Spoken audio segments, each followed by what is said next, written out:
Your bedroom shouldn't feel like this. Not at night. Not when the AC is running. Not when the rest of the house feels fine. But somehow, the moment you walk into your bedroom, everything changes. The air feels heavier, warmer, almost trapped. You lower the thermostat. Nothing changes. You turn the fan higher. Still hot. The AC keeps running, but your bedroom never really cools down. And eventually, most people blame the air conditioner. They think it's weak, undersized, failing. But here's the strange part. In many homes, the AC is working perfectly. The real problem is the room itself. Because bedrooms trap heat differently than almost any other room in the house. And once you understand why, everything starts making sense. Now here's what most people never realize. Your bedroom is usually the worst ventilated room in the entire house. Think about it. Doors closed. Windows shut. Minimal airflow. Long periods without circulation. And slowly, heat starts collecting. Not instantly. Gradually. Like water filling a container. Now during the day, your roof absorbs enormous amounts of solar heat. Especially in summer. Attic temperatures can exceed 140 degrees. Sometimes higher. And all that trapped heat radiates downward for hours. Into ceilings. Into walls. Into upstairs rooms. Especially bedrooms. Because bedrooms are usually located furthest from the main airflow path inside the house.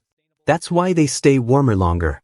Not because cold air isn't entering, but because heat isn't escaping. And there's a huge difference between those two things. Now here's where things get interesting. Most people think cooling works by blasting cold air into a room. But that's only half the equation. Real cooling depends on heat removal. Because if trapped heat stays inside the room, the AC keeps fighting the same heat over and over again. That's why some bedrooms feel warm no matter how low the thermostat goes. The heat keeps regenerating inside the space itself. Now imagine this. Your AC sends cool air into the bedroom, but at the exact same time, the ceiling is radiating attic heat downward. Electronics are producing heat. Your body is producing heat. Sunlight warmed the walls all afternoon, and airflow inside the room barely moves. So instead of cooling efficiently, the room becomes a constant heat trap. That's why bedrooms often feel stuffy at night. Not just warm, heavy. Because stagnant air behaves differently. Now here's something most homeowners never think about. Bedroom doors. A closed bedroom door can dramatically reduce airflow, especially in homes with central HVAC systems. Because supply vents push air into the room. But without proper return airflow, pressure builds, air movement slows down, and cooling efficiency drops hard. That's why some rooms feel dramatically cooler with the door open. The system can finally breathe. Now older homes accidentally solved this problem better than many modern houses. Because older construction emphasized airflow, transom windows, cross ventilation, higher ceilings, larger air pathways. Homes were designed to release trapped heat naturally. But modern bedrooms often function like sealed boxes. Quiet, private, insulated, and terrible at releasing heat. Now here's another hidden problem. Most bedrooms contain more heat-generating objects than people realize.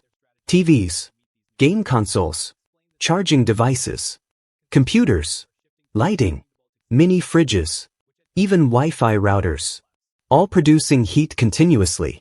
Individually, it seems small.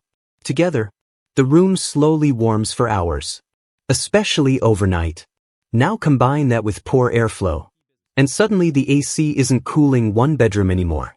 It's fighting a constantly regenerating heat source. Now here's where ceiling height matters. Hot air rises. And in smaller bedrooms with lower ceilings, heat concentrates faster, especially near the ceiling itself. That trapped warm air slowly pushes downward over time. That's why bedrooms often feel hotter near bedtime. The room spent all day collecting thermal energy. Now here's something researchers discovered during residential airflow studies.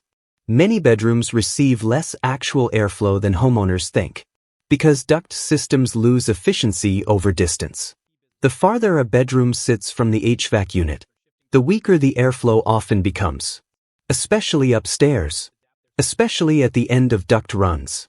So while one room receives strong cooling, another receives barely enough circulation to stabilize temperature properly. Now here's where insulation becomes important. A poorly insulated ceiling allows attic heat to radiate downward continuously. And once the attic reaches extreme temperatures, the bedroom absorbs that heat slowly for hours. Even after sunset. That's why upstairs bedrooms often stay warmer deep into the night. The roof already absorbed the energy earlier. Now the room is releasing it back slowly. Like delayed sunlight. Now here's the part that frustrates homeowners most. Lowering the thermostat usually doesn't solve this. Because the problem isn't only air temperature. It's trapped thermal energy inside the structure. Walls, ceilings, furniture, fabric. Everything inside the room stores heat differently. That's why some bedrooms still feel warm even when the thermostat says the house is cool. The room itself is holding heat. Now think about this. Have you ever walked into a bedroom late at night and immediately felt the difference? Not subtle, instant. That heavy warm feeling. Even while the AC is clearly running. That's trapped heat combined with weak airflow. Now here's another thing most people overlook. Curtains. Especially blackout curtains. During the day, they help block sunlight. But at night, poor airflow around windows can trap residual warmth near the walls. Heat builds slowly, quietly, without being obvious. Now here's where things become even more interesting. Humidity changes everything. Because humid air holds heat differently. A bedroom with weak airflow often feels far hotter than it actually is. That's why some rooms feel uncomfortable even when the temperature technically looks normal. The air isn't moving enough to remove moisture and heat efficiently. Now imagine sleeping in that environment for hours. Your body produces heat continuously.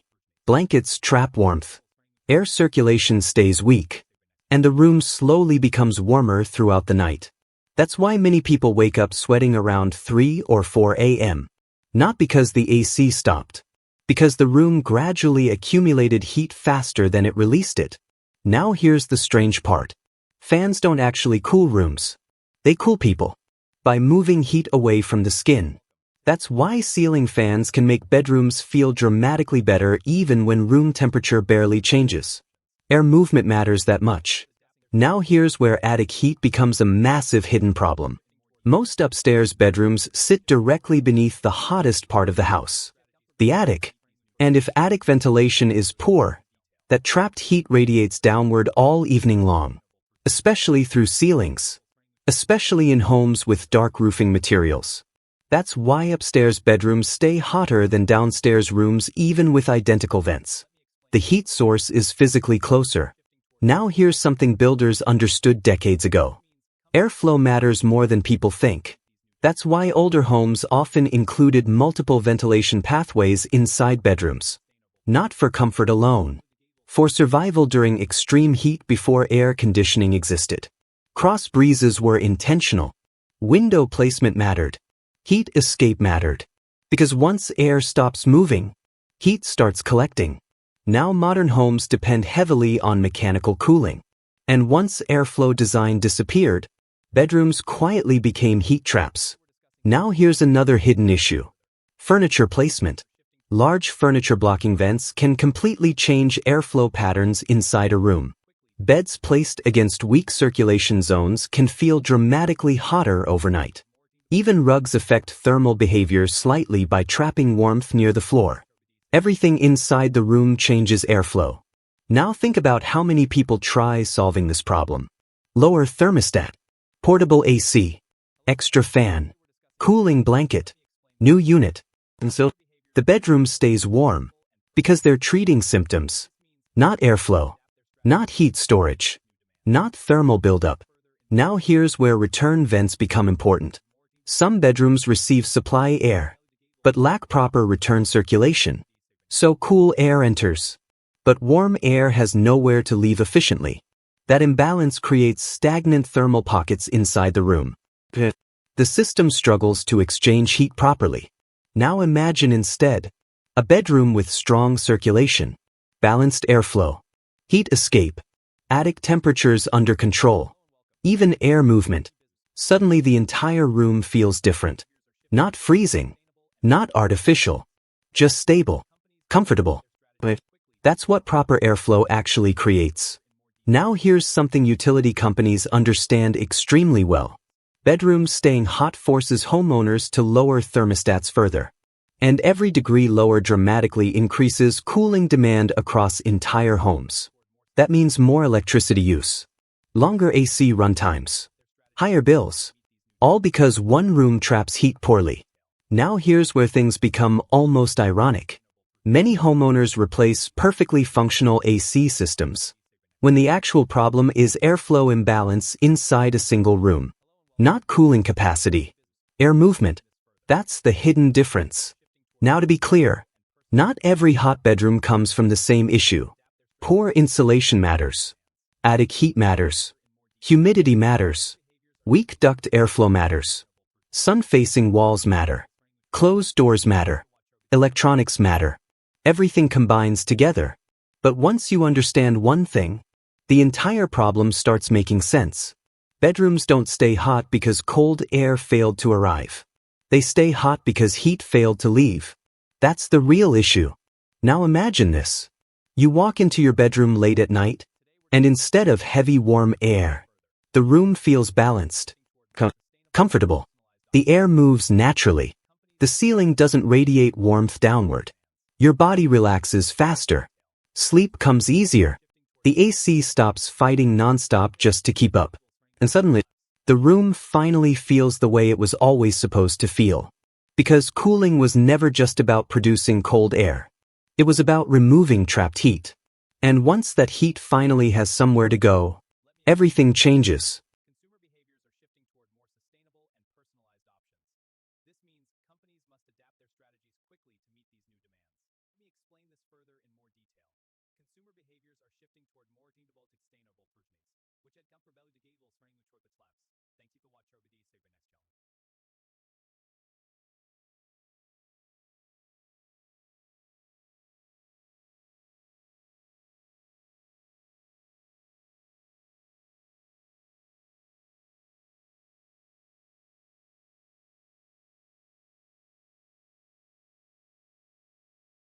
Hello and welcome. Today we're discussing key business. Let me explain this further. Consumer behaviors are shifting toward more sustainable and personalized options.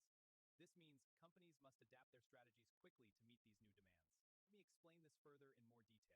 Consumer behaviors are shifting toward more sustainable purchases, which had come for belly to gable starting with short